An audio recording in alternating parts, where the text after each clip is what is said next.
श्री कृष्ण कहते हैं, मनुष्य का प्रेम ही उसके दुख का मूल कारण है। जितना अधिक वह किसी वस्तु, व्यक्ति या विचार से मोह करेगा, उतना ही अधिक कष्ट उसे सहना पड़ेगा।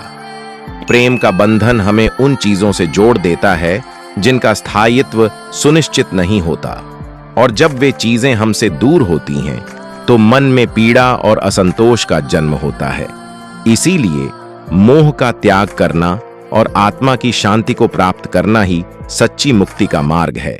जब मनुष्य किसी वस्तु या व्यक्ति से अत्यधिक प्रेम करता है तो वह उसकी परिधि में बंध जाता है।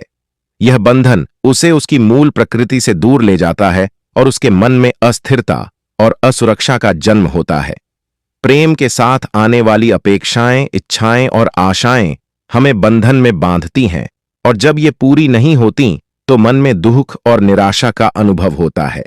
इसलिए प्रेम करते समय विवेक और संयम का पालन करना आवश्यक है।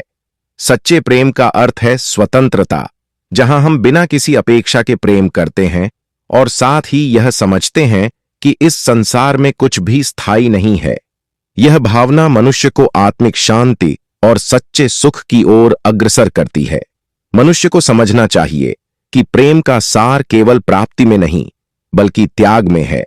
जब हम प्रेम को अधिकार और स्वामित्व की भावना से मुक्त कर देते हैं, तभी हम उसकी सच्ची गहराई और अर्थ को अनुभव कर पाते हैं। प्रेम का अर्थ केवल अपने सुख की खोज नहीं है, बल्कि दूसरे की भलाई में आनंद खोजना भी है।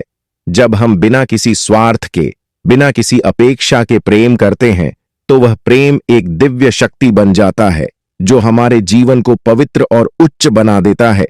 लेकिन यदि हम प्रेम में केवल अपने सुख और संतोष को खोजते हैं, तो वह हमें केवल दुख और निराशा की ओर ले जाएगा। इसीलिए प्रेम में त्याग, सेवा और सहनशीलता का होना अत्यंत आवश्यक है। तभी मनुष्य सच्चे अर्थों में प्रेम की शक्ति और उसकी मिठास को समझ सकता है।